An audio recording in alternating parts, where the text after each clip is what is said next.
Hello ಸ್ನೇಹಿತರ, ಇವತ್ತಿಂದ ಹೊಸ ಮತಗಳ ಉದಯ, ಜೈನ ಧರ್ಮ, ಬೌದ್ಧ ಧರ್ಮದ ಮತ್ತೊಂದು ಅದ್ಭುತವಾದಂತ ಸರಣಿ ವಿಡಿಯೋ ಇದು. ಸಮಗ್ರ ಪ್ರಶ್ನೋತ್ತರ ನಡೀತಾ ಇದೆ. ಈ ಸಮಗ್ರ ಪ್ರಶ್ನೋತ್ತರ ವಿವರಣೆಯ ಒಂದು ಬ್ಯೂಟಿಫುಲ್ ಆಗಿರ್ತಕ್ಕಂಥ ಪಾರ್ಟ್ 1 ಕ್ಲಾಸ್ ನಿಮ್ಗೋಸ್ಕರ ಮಾಡಿಕೊಡ್ತಾ ಇದ್ದೀನಿ. ನೆನಪಿರ್ಲಿ, ರಮೇಶ್ ಶಿಕಾರಿಪುರ್ ನನ್ನ ಎಜುಕೇಟರ್ ನಂಬರ್.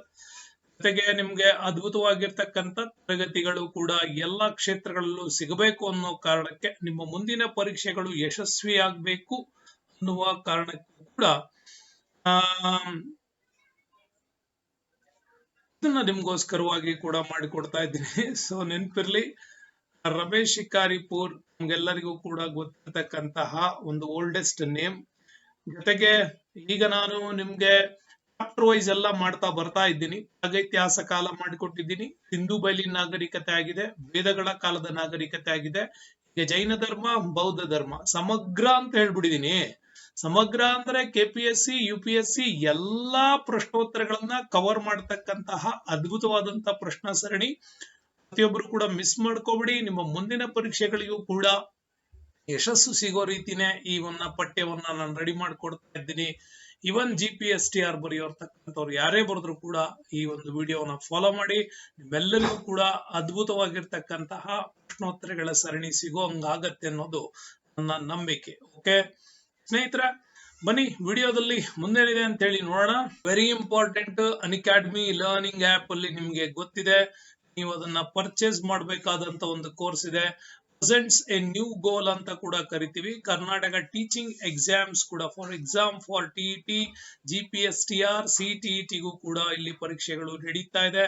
ಈ ಪರೀಕ್ಷೆಗಳನ್ನೆಲ್ಲ ನೀವು ಅನ್ಅಕಾಡೆಮಿ ಆಪ್ ಅಲ್ಲಿ ಪರ್ಚೇಸ್ ಮಾಡಿ ಸ್ನೇಹಿತರೆ. ಹಾಗೆ ಮಾಡೋದ್ರ ಮೂಲಕ ನಮ್ ಕೋಡ್ ಇರುತ್ತೆ ರಮೇಶ್99. ಈ ಕೋಡ್ ಅನ್ನ ಬಳಸಿ ಅವಲ್ 10% ಡಿಸ್ಕೌಂಟ್ ಪಡೆಯುವಂತಹ ಭಾಗ್ಯ ನಿಮ್ಮದಾಗ್ಲಿ. ಮುಂದಿನ ಪರೀಕ್ಷೆಗಳ ಯಶಸ್ಸು ನಿಮ್ಗೆ ಸಿಗಲಿ ಅಂತ ಹೇಳಿ ನಾನು ಹಾರೈಸ್ತಾ ಇದ್ದೇನೆ ಕೂಡ. ಅನ್ಅಕಾಡೆಮಿನಲ್ಲಿ ಮರಿಬೇಡಿ, ಇತ್ತೀಚೆಗೆ ಕಾಂಬೋ ಚಂದಾದಾರಿಕೆ ಕೂಡ ನಡೀತಾ ಇದೆ.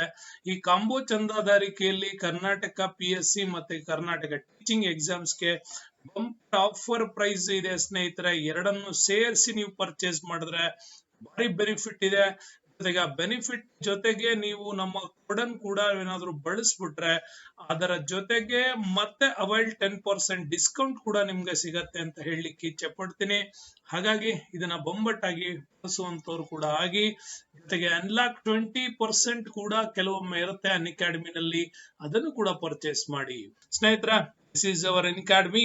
ಮರಿಬೇಡಿ, ರಮೇಶ್ ಸರ್ ನಿಮ್ಗೋಸ್ಕರವಾಗಿ ಕೂಡ ಹೊಸ ಮತಗಳ ಉದಯಕ್ಕೆ ನಿಮ್ಗೋಸ್ಕರ ಕರ್ಕೊಂಡು ಹೋಗ್ತಾ ಇದ್ದೀರಿ.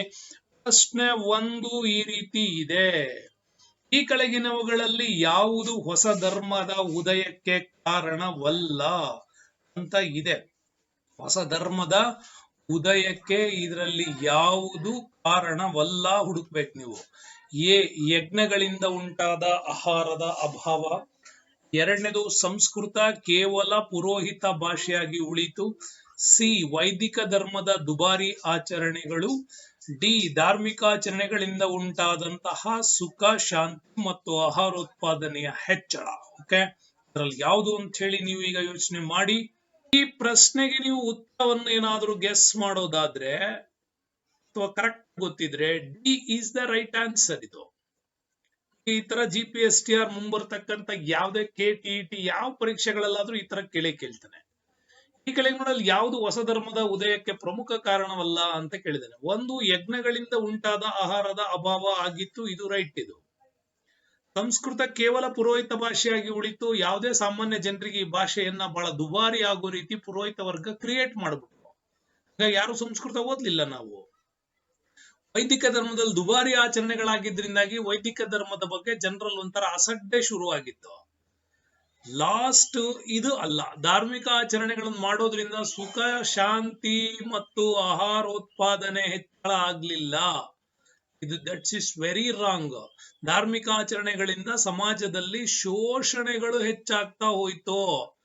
ಅವಾಗ ಕ್ರಿಯೇಟ್ ಮಾಡಿದ ಶೋಷಣೆ ಇನ್ನೂ ಹೋಗ್ತಾ ಇಲ್ಲ. ನೀವು ನೋಡಿರ್ಬೋದು, ಮಾರಿ ಹಬ್ಬ ಮಾಡ್ರಿ ಅಂದ್ರೆ ಕೋಣಂ ಕಡೀರಿ, ಮಾರಿ ಹಬ್ಬ ಮಾಡ್ತೀರಿ ಯಜ್ಞ ಮಾಡಿ, ನಿಮ್ ಮನೆ ಗೃಹ ಪ್ರವೇಶ ಮಾಡ್ತೀರಾ ಅಂದ್ರೆ ಸೊ ಇವತ್ತು ಕೂಡ ಯಜ್ಞ ಮಾಡಿ. ಆ ದೇವಿಗಳನ್ನ ಆರಾಧನೆ ಮಾಡಿ ಇಷ್ಟೊಂದು ಹೂವನ್ನ ತಗೊಬನ್ನಿ, ಈ ಜಾತ್ರೆ ನಡೆಸ್ರಿ, ಇವೆಲ್ಲ ಮಾಡಿರೋದು ಪುರೋಹಿತ ವರ್ಗ ತಮ್ಮಗಳ ಒಂದು ದುಬಾರಿ ಆಹಾರದ ಪರಿಣಾಮವನ್ನ ಅವ್ರು ಕಡಿಮೆ ಮಾಡ್ಕೊಳಕ್ ಮಾಡಿದ್ರೆ ವಿನಃ ಇಲ್ಲಿ ಯಾವುದೇ ಕಾರಣಕ್ಕೂ ಕೂಡ ಒಂದು ಹೊಸದಾಗಿರ್ತಕ್ಕಂಥ ವಿಚಾರಗಳು ನಡೀತಾ ಇರಲಿಲ್ಲ. ಇದು ನೀವು ಚೆನ್ನಾಗಿ ತಿಳ್ಕೊಳ್ಳಿ. ಹಾಗಾಗಿ ಧಾರ್ಮಿಕ ಆಚರಣೆಗಳಿಂದ ಯಾವುದೇ ಸುಖ ಶಾಂತಿ ಆಹಾರೋತ್ಪಾದನೆಯಲ್ಲಿ ಹೆಚ್ಚಳ ಆಗ್ಲಿಲ್ಲ. ಹಾಗಾಗಿ ಇದನ್ನ ಬೇಸತ್ಬಿಟ್ಟು ಹೊಸ ಧರ್ಮದ ಉದಯಕ್ಕೆ ಕಾರಣ ಕೂಡ ಆಗೋದಕ್ಕೆ ಶುರುವಾಯ್ತು. ನೋಡಿ, ನಮ್ಮಲ್ಲಿ ಹೇಳತ್ತೆ ಪುಸ್ತಕ, ಹೊಸ ಧರ್ಮಗಳ ಉದಯ ಏಕೆ ಉದಯಿಸಿದ್ವು ಅನ್ನೋದಕ್ಕೆ ನಮ್ಮ PUC ಪುಸ್ತಕದಲ್ಲಿ ಚೆನ್ನಾಗಿ ಕೊಟ್ಟಿದ್ದಾರೆ ನೋಡಿ.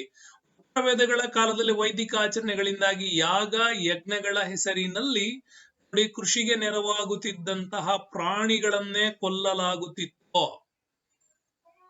ಹೌದಾ?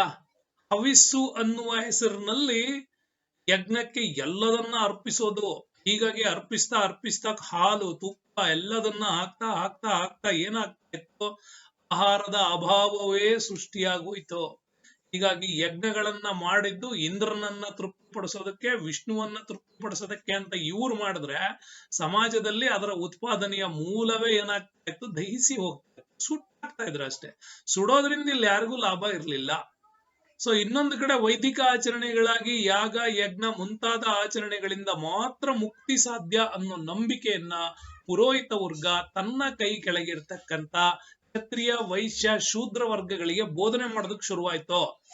ಈ ದುಬಾರಿ ಆಚರಣೆಗಳೇ ಜನಸಾಮಾನ್ಯರಿಗೆ ಇದು ಸಾಧ್ಯವಾಗ್ತಾ ಇರಲಿಲ್ಲ. ಸಾಮಾನ್ಯ ಮನುಷ್ಯ ಏನಾರ ಯಜ್ಞ ಮಾಡ್ಬೇಕು ಅಂದ್ರೆ ಅವನ ಕೈಲಿ ಆಗ್ತಿರ್ಲಿಲ್ಲ.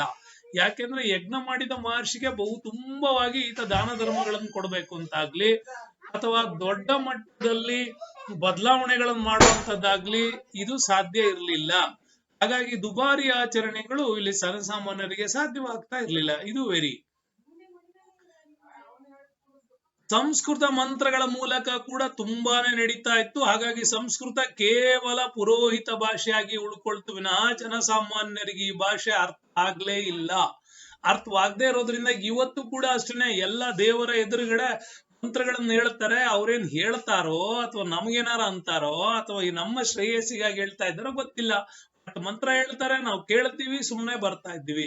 ಯಾಕೆಂದ್ರೆ ನಮ್ಮ ಸಾಮಾನ್ಯ ಭಾಷೆಯಲ್ಲಿ ಆ ಮಂತ್ರಗಳೇ ಇರದೇ ಇರೋದ್ರಿಂದಾಗಿ ಈ ಕಡೆ ಸಂಸ್ಕೃತವೂ ಅಧ್ಯಯನವೂ ನಾವು ಮಾಡಕ್ಕಾಗಿಲ್ಲ. ಈ ಕಡೆ ಇನ್ನೊಂದು ಫಾಲ್ಟ್ ಏನು ಅಂದ್ರೆ ಅವರು ನಮ್ಮ ಮಾತೃ ಅಂದ್ರೆ ಸ್ಥಳೀಯ ಭಾಷೆಗಳೆಲ್ಲ ಅವ್ರು ಹೇಳೋದಿಲ್ಲ. ಹಿಂಗಾಗಿ ಇವತ್ತು ಕೂಡ ಸಂಸ್ಕೃತ ಮರೀಚಿಕೆಯಾಗಿ ಉಳಿತು. ಈ ಸಂಸ್ಕೃತ ಏನಾದ್ರೂ ಜನಸಾಮಾನ್ಯರ ಭಾಷೆಯಾಗಿದ್ರೆ ಭಾರತದಲ್ಲಿ ಕಲೆ ವಿಜ್ಞಾನ ಸಾಹಿತ್ಯ ಎಲ್ಲದೂ ಬೆಳೀತಾ ಇತ್ತು. ಯಾಕೆ ಅಂತಂದ್ರೆ ಹಿಂದೆ ರಾಜಾಶ್ರಯದಲ್ಲಿದ್ದ ಕವಿಗಳೆಲ್ಲ ಬರೆದಿರೋದು ಸಂಸ್ಕೃತ ಭಾಷೆಯಲ್ಲಿ.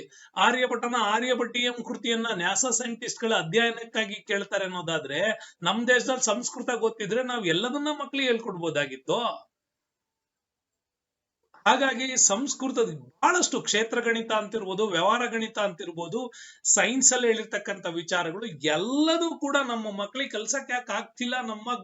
ನಮ್ಮ ದೇಶದ ಜ್ಞಾನವನ್ನ ನಮ್ಮ ಮಕ್ಕಳಿಗೆ ನಾವು ಕಲ್ಸಕ್ ಆಗ್ತಾ ಇಲ್ಲ. ಯಾಕೆ ಅಂದ್ರೆ ದಟ್ ಈಸ್ ಸಂಸ್ಕೃತ. ನಮ್ಗೆ ಸಂಸ್ಕೃತ ಬರಲ್ಲ, ಅವ್ರೇನೇ ಬರ್ದಿ ನಮ್ಮ ಜ್ಞಾನವನ್ನ ನಮ್ಗೆ ಕಲಿಯಕ್ ಆಗದಿರೋ ಅಷ್ಟು ಮಟ್ಟಿಗೆ ತಂದಿಟ್ಬಿಡ್ತು ಈ ಪುರೋಹಿತ ಸಂಸ್ಕೃತ ಭಾಷೆ.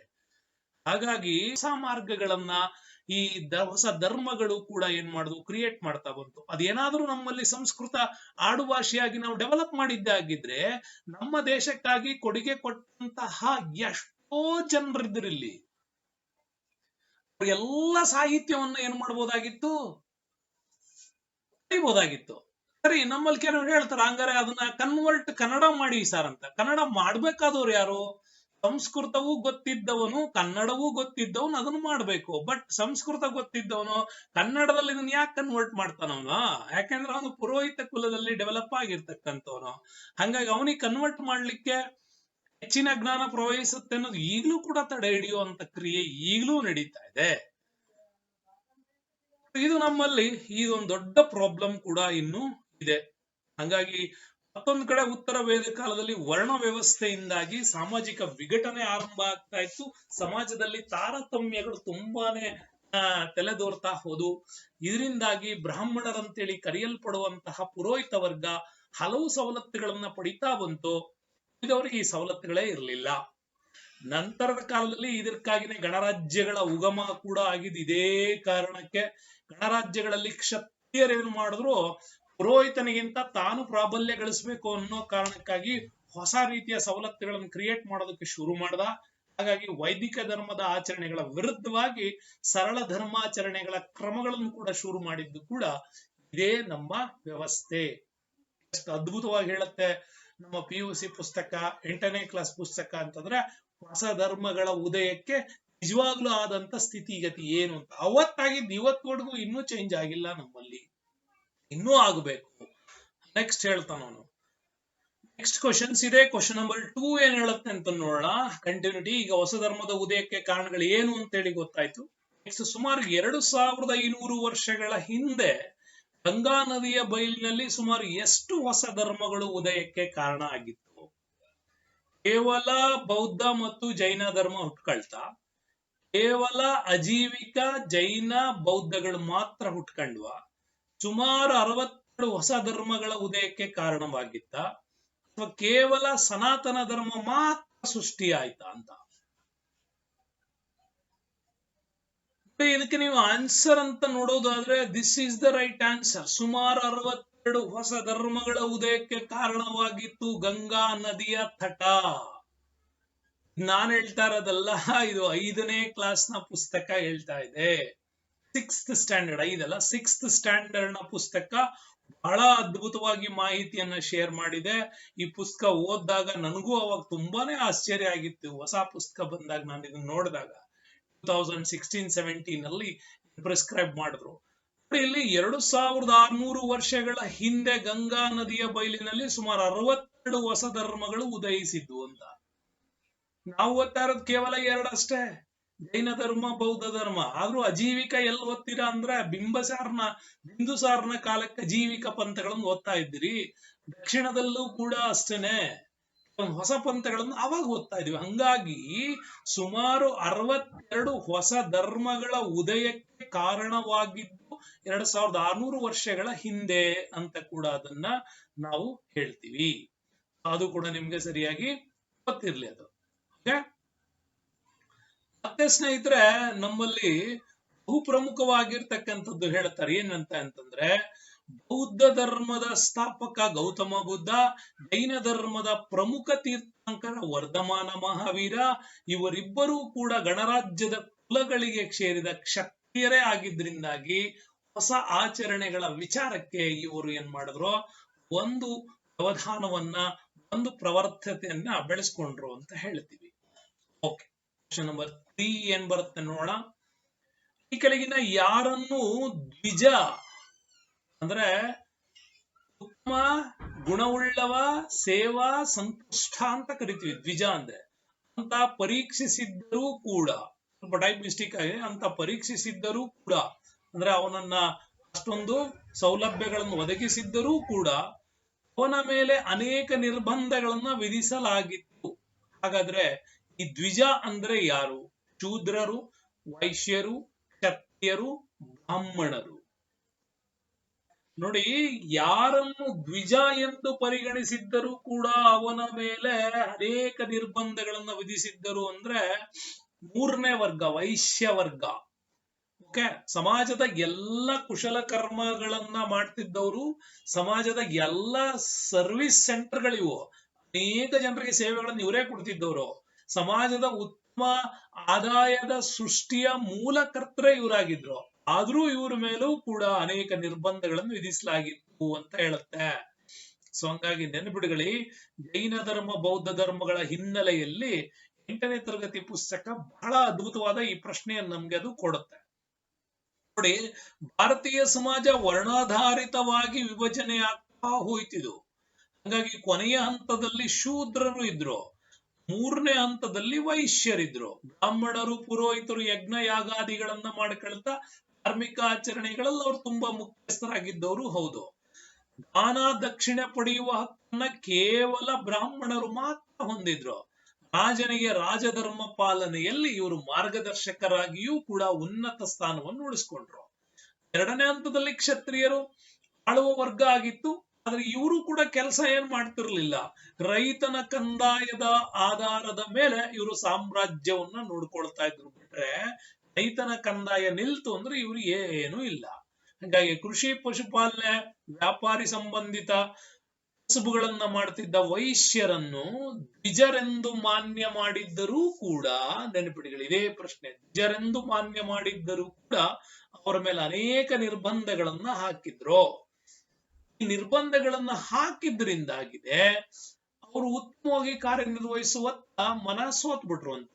ನೆಕ್ಸ್ಟ್ ಶೂದ್ರರು ಕೂಡ ಅಷ್ಟೇ, ತುಂಬಾ ಕೃಷಿಯಾಳು ಮನೆಯಾಳುಗಳಾಗಿ ಕುಶಲ ಕಸುಬುದಾರಿಕೆ ಸೇವೆಗಳಾಗಿ ಮೀಸಲಾಗಿದ್ರು.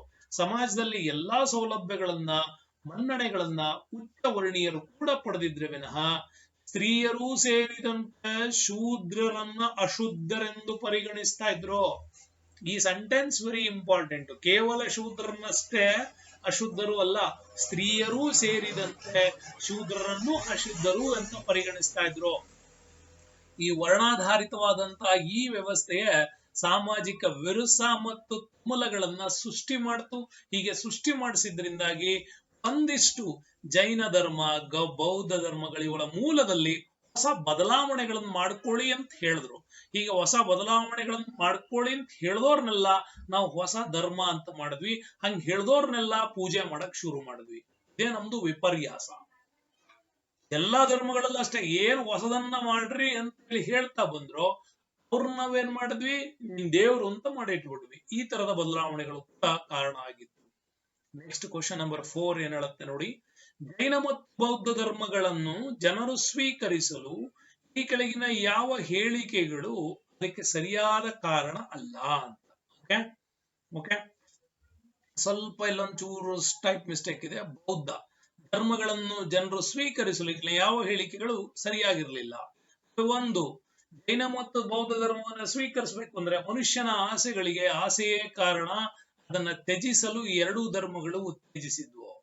ಭೋಗ ಜೀವನ ಶೈಲಿಯನ್ನ ಬಿಟ್ಟು ಸರಳ ಜೀವನವನ್ನ ಪ್ರೇರೇಪಿಸಿದ್ವು, ಅದಕ್ಕೆ ಆಸೆ ಪಟ್ಟ ಅಂತ. ಸಂಸ್ಕೃತವನ್ನ ಸರಳೀಕರಿಸಿ ಧರ್ಮ ಬೋಧನೆಯನ್ನ ಮಾಡಿದವು. ನೆಕ್ಸ್ಟ್, ವೈದಿಕ ಧರ್ಮದೊಂದಿಗೆ ಸೇರದೆ ಹೊಸ ನಿಯಮಗಳನ್ನ ರೂಪಿಸಿದ್ವು. ಈ 4ರಲ್ಲಿ ಯಾವುದು ಜೈನ ಮತ್ತು ಬೌದ್ಧ ಧರ್ಮಗಳಿಗೆ ಜನರು ಸೇರ್ಲಿಕ್ಕೆ ಇದು ಕಾರಣ ಅಲ್ಲ? 3 ಕಾರಣಗಳು ಹೌದು, ಒಂದು ಅಲ್ಲ. ಯಾವ್ದಲ್ಲ ಅಂತ ಯೋಚನೆ ಮಾಡ್ಬೇಕೀಗ. ಸ್ನೇಹಿತರೆ, ಈ ಪ್ರಶ್ನೆಗೆ ಸರಿಯಾದ ಉತ್ತರ ಅಂದ್ರೆ ಇದು. ಸಂಸ್ಕೃತವನ್ನ ಸರಳೀಕರಿಸಿ ಧರ್ಮ ಬೋಧನೆಯನ್ನು ಮಾಡಲಿಲ್ಲ, ಇದಕ್ಕಾಗಿ ಅವ್ರು ಸೇರ್ಕೊಳ್ಳಿಲ್ಲ. 3 ಹೌದು. ಸಂಸ್ಕೃತವನ್ನೇ ಬಿಟ್ಟು ಪಾಳಿ, ಪ್ರಾಕೃತ, ಅರ್ಧಮಾಗಧಿ ಈ ತರದ ಭಾಷೆಗಳನ್ನು ಬಳಸೋದಕ್ಕೆ ಶುರು ಮಾಡಿದ್ರು. ಓಕೆ ನೋಡಿ, ಇದು ನಮ್ಗೆ ಹೇಳುತ್ತೆ ಪುಸ್ತಕದಲ್ಲಿ, ಬೌದ್ಧ ಮತ್ತು ಮಹಾವೀರ ಧರ್ಮಗಳು ಮನುಷ್ಯನ ಸಮಸ್ಯೆಗಳಿಗೆ ಆಸೆಯೇ ಮೂಲ ಅಂತ ಗುರುತಿಸಿ ಅವುಗಳನ್ನ ತ್ಯಜಿಸಬೇಕು ಅಂತ ಕರೆ ನೀಡಿದ್ರು. ಸಂಪತ್ತಿನ ಸಂಗ್ರಹಣೆ, ಭೋಗ ಜೀವನ ಶೈಲಿಯನ್ನ ತಿರಸ್ಕರಿಸ್ರಿ ಅಂದ್ರು. ಯಾಕಂದ್ರೆ ಸಂಪತ್ತನ್ನು ಮಾಡ್ಬೇಕು ಅಂತ ಹೊರಟ್ರೆ ನೀವು ಅನೇಕ ಶೋಷಣೆ ಮಾಡಕ್ ಶುರು ಮಾಡ್ತೀರಿ ಅಂತ. ಹಂಗಾಗಿ ಅವನು ಬೇಡ ಅಂತ ಹೇಳಿದ್ವು. ಶುದ್ಧ ಸಾಂಸಾರಿಕ ಜೀವನವನ್ನ ಎತ್ತಿ ಹಿಡಿದ್ವು. ಗೃಹಸ್ಥರು ತಮಗೆ ಎಷ್ಟು ಅಗತ್ಯವೋ ಅಷ್ಟನ್ನ ಮಾತ್ರ ಸಂಪತ್ತು ಗಳಿಸ್ರಿ ಅಂದ್ರು.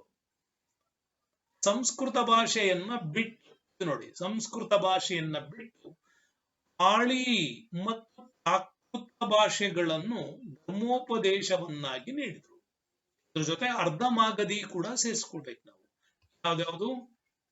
ಪಾಳಿ, ಪ್ರಾಕೃತ ಮತ್ತು ಅರ್ಧಮಾಗಧಿ ಅಂತ ಕೂಡ ಕರಿತೀವಿ. ಅಲ್ಲಿನ ಸ್ಥಳೀಯ ಭಾಷೆಗಳು. ಪ್ರಮುಖವಾಗಿ 3 ಭಾಷೆಗಳಲ್ಲಿ ಧರ್ಮೋಪದೇಶವನ್ನ ನೀಡಿದ್ರಿಂದಾಗಿದೆ ವೈದಿಕ ಧರ್ಮದೊಂದಿಗೆ ಇದು ಸಮರಸವನ್ನ ಮಾಡಲಿಲ್ಲ. ಹೊಸದಾಗಿ ಸ್ಥಳೀಯ ಜನರಿಗೆ ಅರ್ಥವಾಗುವ ರೀತಿ ಹೇಳೋದಕ್ಕೆ ಶುರು ಮಾಡಿದ್ರು. ಬಸವಣ್ಣನವರ ವಚನಗಳಿಗೆ ನಮ್ಮ ಕರ್ನಾಟಕದಲ್ಲಿ ಯಾಕೆ ಅಷ್ಟೊಂದು ಪ್ರಾಶಸ್ತ್ಯ ಬಂತು ಅಂತಂದ್ರೆ, ಬಸವಣ್ಣ ಮೂಲತಃ ಸಂಸ್ಕೃತ ಪಂಡಿತರಾಗಿದ್ರೂ ಕೂಡ ಅವರು ತಮ್ಮ ಬೋಧನೆಗಳನ್ನ ಮಾಡಿದ್ದು ಕನ್ನಡದಲ್ಲಿ. ಯಾಕೆ ಅಂತಂದ್ರೆ ನಮ್ಮಲ್ಲಿ ಸ್ಥಳೀಯ ಭಾಷೆ ಕನ್ನಡ ಆಗಿತ್ತು. ನಾನು ಏನ್ ಹೇಳ್ತೀನಿ ಅನ್ನೋದು ಜನರಿಗೆ ರೀಚ್ ಆಗ್ಬೇಕು ಅನ್ನೋದು ಅವ್ರ ಉದ್ದೇಶ ಆಗಿತ್ತು. ಹಾಗಾಗಿ ಸ್ಥಳೀಯ ಭಾಷೆ ಕನ್ನಡದಲ್ಲಿ ಮಾಡಿದ ಅಧ್ಯಯನದ ವಿಚಾರದಿಂದಾಗಿನೇ ಬಸವಣ್ಣವರ ವಚನಗಳು ನಮಗ್ ಮುಟ್ಟೋದಕ್ಕೆ ಸಾಧ್ಯ ಆಗಿದ್ದು, ಏನ್ ಹೇಳ್ತಾ ಇದ್ದಾರೆ ಬಸವಣ್ಣವರು ಅನ್ನೋದು ನಮ್ಗೆ ಗೊತ್ತಾಗಿದ್ದು. ಹಾಗಾಗಿನೇ ಸಾಮಾಜಿಕ ಕ್ರಾಂತಿಗೆ ಮೂಲ ಆ ವಿಚಾರಗಳು ಕರ್ನಾಟಕದಲ್ಲಿ ಅಂದ್ರೆ ಕನ್ನಡ ಭಾಷೆ ಅದು ಬಸವಣ್ಣವ್ರು ಬಳಸಿದ್ರು. ಇಲ್ಲಿ ನೋಡಿ ಅರ್ಧಮಾಗಧಿ ಕೂಡ ಅಷ್ಟೇನೆ, ಪಾಳಿ ಕೂಡ ಅಷ್ಟೇನೆ, ಪ್ರಾಕೃತ ಕೂಡ ಅಷ್ಟೇ. ಇವೆಲ್ಲ ಅಲ್ಲಿನ ಸ್ಥಳೀಯ ಭಾಷೆಗಳೊಂದಿಗೆ ಇದ್ದಿದ್ರಿಂದ ಇದರಲ್ಲಿ ಬೋಧನೆಗಳನ್ನು ಮಾಡೋದ್ರ ಮುಖಾಂತರ ಅಲ್ಲಿ ಏನ್ ಮಾಡಿದ್ರು, ಜನರನ್ನ ರೀಚ್ ಆಗೋದು ಟ್ರೈ ಮಾಡಿದ್ರು. ನೆಕ್ಸ್ಟ್ ಕ್ವಶನ್ಸ್ ಇದೆ. ಜೈನ ಧರ್ಮದ ಸ್ಥಾಪಕ ಯಾರು ಅಂತ. ಪಾರ್ಶ್ವನಾಥ, ಋಷಭನಾಥ, ಮಹಾವೀರ, ನೇಮಿನಾಥ. ಸ್ನೇಹಿತರ ನೆನಪಲ್ಲಿ ಇದೊಂದು ಸಿಂಪಲ್ ಕ್ವಶನ್ಸ್, ಇದು ಬಹಳ ಜನ ತಪ್ಪು ಹಾಕ್ತಾರೆ. ಜೈನ ಧರ್ಮದ ಸ್ಥಾಪಕ ಋಷಭನಾಥ. ಜೈನ ಧರ್ಮದ ಸ್ಥಾಪಕ ಯಾರು? ಋಷಭನಾಥ. ಯಾರಿವನು ಋಷಭನಾಥ? ಭರತ ಮತ್ತು ಬಾಹುಬಲಿ ಕಥೆಯನ್ನ ಯಾರು ಕೇಳ್ತಿರಲ್ಲ, ಭರತ ಬಾಹುಬಲಿಯ ಕಥೆಯ ಹಿಂದಿನ ಪಿತೃವಂಶವೇ ಇದು. ಆದಿನಾಥ ಅಥವಾ ಋಷಭನಾಥ ಅಂತ ಕೂಡ ಇವನನ್ನ ಕರಿತೀವಿ. ಅದ್ರಲ್ಲಿ ಪಾರ್ಶ್ವನಾಥ 23ನೇ ತೀರ್ಥಂಕರ, ಮಹಾವೀರ 24ನೇ ತೀರ್ಥಂಕರ, ನೇಮಿನಾಥ ಕೂಡ ನಿಮ್ಗೆ 22ನೇ ತೀರ್ಥಂಕರ ಕೂಡ ಬರ್ತವೆ. ಓಕೆ, ನೆಕ್ಸ್ಟ್ ನೋಡಿ, ಇದರಲ್ಲಿ ಜೈನ ಧರ್ಮದ ಸ್ಥಾಪಕನಾದ ಋಷಭನಾಥ ಯಾವ ರಾಜ್ಯದಲ್ಲಿ ಆತ ಜನಿಸಿದ ಅಂತ ಕೇಳ್ತಾ ಇದ್ದೀವಿ. ವೈಶಾಲಿ, ಪಾವಪುರಿ, ಅಯೋಧ್ಯ, ಕುರುಕ್ಷೇತ್ರ. ಸ್ನೇಹಿತರೆ, ಈ ಪ್ರಶ್ನೆನ ಒಂಚೂರು ಕರೆಕ್ಟ್ ನೋಡ್ಕೊಳ್ಳಿ. ಜೈನ ಧರ್ಮದ ಸ್ಥಾಪಕನಾದ ಋಷಭನಾಥ, ಋಷಭನಾಥನ ರಾಜ್ಯ ಕೇಳ್ತಾ ಇದೀವಿ ನಾವು. ಓಕೆ, ಋಷಭನಾಥ ಯಾವ ರಾಜ್ಯಕ್ಕೆ ಸಂಬಂಧಪಟ್ಟವನು ಅಂತಂದ್ರೆ ಆತ ಅಯೋಧ್ಯಕ್ಕೆ ಸಂಬಂಧಪಟ್ಟವನು. ನೆನಪಿಟ್ಕೊಳ್ಳಿ, ಅಯೋಧ್ಯಕ್ಕೆ ಸಂಬಂಧಪಟ್ಟವನೇ ಋಷಭನಾಥ. ಕರೆಕ್ಟ್ ಗೊತ್ತಿರಲಿ. ನೋಡಿ, ಜೈನ ಧರ್ಮದ ಸ್ಥಾಪಕನಾದ ಋಷಭನಾಥ ಆದಿನಾಥ ಅಂತ ಕರಿತೀವಿ. ಇವನನ್ನ ಮೊದಲ ತೀರ್ಥಂಕರ ಅಂತ ಕೂಡ ಕರಿತೀವಿ. ಇವನ ತಂದೆ ನಾಭಿರಾಜ. ನೆನ್ಪಿಟ್ಕೊಳ್ಳಿ, ಇವರಿಂದಲೇ ಭಾರತದಲ್ಲಿ ಶುರುವಾಗಿದ್ದು ಇಕ್ಷ್ವಾಕು ವಂಶ ಅಂತ. ಕ್ಷತ್ರಿಯ ಪಂಗಡದಲ್ಲಿ ಅತ್ಯಂತ ಶ್ರೇಷ್ಠ ಕ್ಷತ್ರಿಯ ಪಂಗಡ ಅಂದ್ರೆ ಇಕ್ಷ್ವಾಕು. ರಾಮಾಯಣದಲ್ಲಿ ಶ್ರೀರಾಮನನ್ನು ಕೂಡ ವರ್ಣಿಸೋದು ನಾವು ಇಕ್ಷ್ವಾಕು ವಂಶದಲ್ಲೇ. ಹಂಗಾಗಿ ಮೊದಲ ಒಂದು ಇಕ್ಷ್ವಾಕು ವಂಶದ ಸ್ಥಾಪಕನೇ ನಾಭಿರಾಜ. ಅವನ ತಾಯಿ ಮರುದೇವಿ ಅಂತ. ಇವರ ಮಗನಾಗಿ ಜನಿಸಿದವನೇ ಋಷಭನಾಥ ಅಂತ. ಈ ಋಷಭನಾಥ ಇವನ ಊರು ಯಾವ್ದಾಗಿತ್ತು ಅವತ್ತಿನ ಅಂದ್ರೆ ಇವತ್ತಿನ ಅಯೋಧ್ಯ. ಹಿಂದೆ ಜೈನ ಧರ್ಮದ ಮೂಲ ಆದಿ ಹುಟ್ಟು ಅವನೇನೆ ಋಷಭನಾಥನ ಜನ್ಮಸ್ಥಳ. ಅದೇನೆ ಇಕ್ಷ್ವಾಕು ರಾಜವಂಶದಲ್ಲಿ ಹುಟ್ಟುತ್ತೆ. ಮುಂದೆ ಕೂಡ ಅಷ್ಟೇ ಋಷಭನಾಥನಿಗೂ ಕೂಡ ಸುನಂದ ಮತ್ತು ಸುಬಂಧ ಅಂತಕ್ಕಂತ ಇಬ್ರು ಹೆಂಡತಿಯರಿದ್ರು. ಅದರಲ್ಲೂ ಕೂಡ ಅಷ್ಟೇನೆ ಅವನಿಗೂ 2 ಜನ ಮಕ್ಕಳು, ಭರತ ಮತ್ತು ಬಾಹುಬಲಿ ಅಂತ. ಅವರಿಬ್ಬರಿಗೆ ತನ್ನ ಸಾಮ್ರಾಜ್ಯವನ್ನ ಬಿಟ್ಟು ಈತ ಕೇವಲಿನ್ ಜ್ಞಾನವನ್ನ ಪಡೆಯಲು ಈತನು ಕೂಡ ಹೊರಟ ಅಂತ ಕೂಡ ಹೇಳ್ತೀವಿ. ಓಕೆ, ನೆಕ್ಸ್ಟ್ ಬಂದ್ರೆ ನಮ್ಗೆ 7ನೇ ಪ್ರಶ್ನೆ ಬರೋಣ. ಜೈನ ಧರ್ಮದ ತೀರ್ಥಂಕನಾದ ಋಷಭನಾಥನ ಚಿಹ್ನೆ ಯಾವುದು? ಋಷಭನಾಥನನ್ನ ಗುರುತಿಸ್ಬೇಕು ಅಂತಂದ್ರೆ ಯಾವ ಚಿಹ್ನೆ ಹೇಳ್ತೀವಿ? ಎತ್ತು, ನವಿಲು, ಸಿಂಹ ಮತ್ತು ಹುಲಿ ಇದೆ. ಇದ್ರೆ ನಿಮಗೆ ಚೆನ್ನಾಗಿ ಗೊತ್ತಿರ್ಲಿ, ಜೈನ ತೀರ್ಥಂಕರನಾದ ಋಷಭನಾಥನ ಚಿಹ್ನೆಯೇ ಬಹಳ ಪ್ರಮುಖವಾಗಿ ಹೇಳೋದು ಎತ್ತು. ಅದಕ್ಕಾಗಿ ಎತ್ತಿಗೆ ಋಷಭ ಅಂತ ಕರೆಯೋದು. ಎತ್ತಿಗೆ ಏನಂತ ಕರಿತೀವಿ? ಋಷಭ ಅಂತ ಕರಿತೀವಿ. ಹಂಗಾಗಿ ನಿಮ್ಗೆ ಋಷಭನಾಥ ಅಂತ ಕೂಡ ಅದನ್ನ ಕರೀತಕ್ಕಂಥದ್ದು ನಾವು ಹೇಳ್ತೀವಿ. ಓಕೆ, ನಿಮ್ಗೆ ವೆರಿ ಇಂಪಾರ್ಟೆಂಟ್ ಆಗಿ ತಿಳ್ಕೊಳ್ಳಿ. ನೆಕ್ಸ್ಟ್ ಬರೋಣ, ಮುಂದಿನ ಪ್ರಶ್ನೆ ಏನ್ ಹೇಳುತ್ತೆ ಅಂತ. ಜೈನ ಧರ್ಮದ ತೀರ್ಥಂಕರಗಳಲ್ಲಿ ಪಾರ್ಶ್ವನಾಥ ಎಷ್ಟನೇ ತೀರ್ಥಂಕರನಾಗಿದ್ದಾನೆ? ಸ್ನೇಹಿತರೆ ನೆನ್ಪಿಟ್ಕೊಳ್ಳಿ, ಜೈನ ಧರ್ಮದ ತೀರ್ಥಂಕರಲ್ಲಿ ಪಾರ್ಶ್ವನಾಥ 23ನೇ ತೀರ್ಥಂಕರ. ಇದು ನಿಮ್ಗೆ ವೆರಿ ಇಂಪಾರ್ಟೆಂಟ್ ಆಗಿ ಗೊತ್ತಿರಲಿ. ಜೈನ ಧರ್ಮದ ವಿಚಾರದಲ್ಲಿ ಏನ್ ಹೇಳುತ್ತೆ ಅಂತಂದ್ರೆ, ಜೈನ ಧರ್ಮ ಭಾರತದ ಅತ್ಯಂತ ಪ್ರಾಚೀನ ಧರ್ಮಗಳಲ್ಲಿ ಕೂಡ ಒಂದು. ಈ ಧರ್ಮದಲ್ಲಿ 24 ತೀರ್ಥಂಕರಿದ್ದಾರೆಂಬುದು. ಮೊದಲ ತೀರ್ಥಂಕರ ಋಷಭನಾಥ. ಈತ ಜೈನ ಧರ್ಮವನ್ನು ಸ್ಥಾಪಿಸಿದ ಎಂದು ಜೈನರು ನಂಬುತ್ತಾರೆ. 23ನೇ ತೀರ್ಥಂಕರ ಯಾರು? ಪಾರ್ಶ್ವನಾಥ. 24ನೇ ತೀರ್ಥಂಕರ ಯಾರು? ಮಹಾವೀರ. ಇದಿಷ್ಟು ಕೂಡ ನಿಮ್ಗೆ ನೆನಪಿರ್ಲಿ. ಆಮೇಲೆ ನಾನು ನಿಮ್ಗೆ ಹೇಳದೆ 23 ತೀರ್ಥಂಕರಗಳಿಗೂ ಕೂಡ ಒಂದೊಂದು ಅವ್ರಿಗೆ ಸಿಂಬಾಲಿಕ್ ಗಳು ಕೂಡ ಇದೆ. ಈಗ ನಾನು ನಿಮಗೆ ಹೇಳಿದೆ ಋಷಭನಾಥ ಆರ್ ಆದಿನಾಥ ಅಂದೆ. ಅವನಿಗಿರುವಂತ ಸಿಂಬಲ್ ಬುಲ್ ಅಂತ. ಅವನ ಚಿತ್ರಗಳನ್ನ ಯಾವ ಕಲ್ಲರ್ ಅಲ್ಲಿ ಕೂಡ ಬಿಡಿಸೋದು ಇದೆ, ಅವರಲ್ಲಿ ಗೋಲ್ಡನ್ ಕಲ್ಲರ್ ಅಲ್ಲಿ ಆ ಮೂರ್ತಿಗಳನ್ನ ಸೃಷ್ಟಿಸೋದಿದೆ. ಹಂಗಾಗಿ ಇವನನ್ನ ಲಾರ್ಡ್ ಬುಲ್ ಅಥವಾ ಲಾರ್ಡ್ ಫಸ್ಟ್ ಅಂತ ಕೂಡ ಅವನ್ನ ಕರಿತೀವಿ. ಆಮೇಲೆ ಎರಡನವನೇ ಅಜಿತನಾಥ. ಅಜಿತನಾಥ ಪುರಾಣ ರನ್ನನ್ ಕೇಳಿದಿರಲ್ಲ, ರನ್ನ ಬರೆದ ಅಜಿತನಾಥ ಪುರಾಣ ಕೃತಿ ಕೂಡ ಇದೇನೆ. ಹಂಗಾಗಿ ಅಜಿತನಾಥ ಪುರಾಣ ಕೂಡ ಇಲ್ಲೇ ಬರೋದು. ಓಕೆ, ಅವನ ಒಂದು ರಾಯಲ್ ಎಂಬ್ಲಮ್ ಎಲಿಫೆಂಟ್, ಇದು ಆನೆ. ಹಂಗಾಗಿ ಮದಗಜಗಳಿಗೆ ಹೋಲಿಸಿ ಬರೆಯೋದನ್ನು ಅಜಿತನಾಥ ಪುರಾಣದಲ್ಲಿ. ಇದು ನಿಮ್ಗೆ ವೆರಿ ಇಂಪಾರ್ಟೆಂಟ್ ಆಗಿ ಗೊತ್ತಿರಲಿ. ನೆಕ್ಸ್ಟ್ ಇವರೆಲ್ಲರೂ ನಿಮ್ಗೆ ಗೊತ್ತಿದೆ ನೋಡಿ, ಶಾಂಭವ ಅಂತ ಬರ್ತಾರೆ, ಇವ್ರನ್ನ ಕುದುರೆ ರೂಪದಲ್ಲಿ ಗುರುತಿಸ್ತೀವಿ. ಓಕೆ, ಅಭಿನಂದನ ಅಂತ ಬರ್ತಾನೆ, ಟೇಪ್ ಮಂಗನ ವಿಚಾರದಲ್ಲೂ ಕೂಡ ಗುರುತಿಸ್ತೀವಿ. ಸುಮತಿ ಅಂತ ಬರ್ತಾರೆ, ಹೆರೌನ್ ನಲ್ಲಿ ಗುರುತಿಸ್ತೀವಿ. ಆಮೇಲೆ ಪದ್ಮಪ್ರಭಾ ಬರ್ತಾರೆ, ಲೋಟಸ್ ಕಮಲದಲ್ಲಿ ಗುರುತಿಸ್ತೀವಿ. ಆಮೇಲೆ ಸುಪರ್ಶವ ಅಂತ ಬರ್ತಾರೆ, ಸ್ವಸ್ತಿಕಾ ಚಿಹ್ನೆ ನೆನಪಿಟ್ಕೊಳ್ಳಿ. ಸ್ವಸ್ತಿಕಾ ಗುರುತು ಇವನಿಂದಾಗಿನೇ ಜೈನ ಧರ್ಮಕ್ಕೆ ಬರಲ್ಪಡ್ತು ಅಂತ. ಜೈನ ಧರ್ಮದ ಸ್ವಸ್ತಿಕ್ ಚಿಹ್ನೆಯಿಂದಿರೋದು ಶಕ್ತಿ, ಸುಪರ್ಶ್ವ ಅಂತ ಕೂಡ ಕರಿತೀವಿ. ನೆಕ್ಸ್ಟ್ ಚಂದ್ರಪ್ರಭಾ, ಮೂನ್, ಚಂದ್ರನನ್ನ ಗುರುತಿಸ್ತೀವಿ. ಮೊದಲ ಬಾರಿ ಜೈನ ಧರ್ಮದಲ್ಲಿ ಬಿಳಿ ಬಣ್ಣಗಳ ಅಲಂಕೃತ ವ್ಯವಸ್ಥೆಯನ್ನ ನೋಡ್ತಾ ಇದ್ದೀರಿ ನೀವು. ಅದೆಲ್ಲ ಮೊದಲಿದ್ದಲ್ಲಿ ಗೋಲ್ಡನ್ ಶೇಪು, ಆನಂತರ ರೆಡ್ ಕಲರ್ ಬಂತು. ನಂತರ ಜೈ ಮಹಾವೀರನ ಮೂರ್ತಿಗಳನ್ನೆಲ್ಲ ಕರಲ್ಲಿ ಗುರುತಿಸಕ್ ಶುರು ಮಾಡಿದ್ರಲ್ಲ, ಅದು ಚಂದ್ರಪ್ರಭಾನಿಂದ. ಅವನ ಹೆಸರಲ್ಲೇ ಚಂದ್ರಪ್ರಭಾ ಅಂತಿತ್ತು, ಹಾಗಾಗಿ ಚಂದ್ರನನ್ನ ಗುರುತಿಸ್ತೀವಿ. ಓಕೆ, ಡಾಲ್ಫಿನ್, ಡಾಲ್ಫಿನ್ ಅಂತೇಳಿ ಸುವಿಟ್ ಪುಷ್ಪಪ್ರಭಾನನ್ನ ಗುರುತಿಸ್ತೀವಿ. ಮತ್ತೆ ಸಿರಿವಸ್ತ ಗುರುತಿಸೋದು, ರೈನೋಗಳನ್ನ ಗುರುತಿಸೋದು ಶ್ರೇಯಾಂಶು ವಿಚಾರದಿಂದ ಅವನನ್ನ ಗುರುತಿಸ್ತೀವಿ.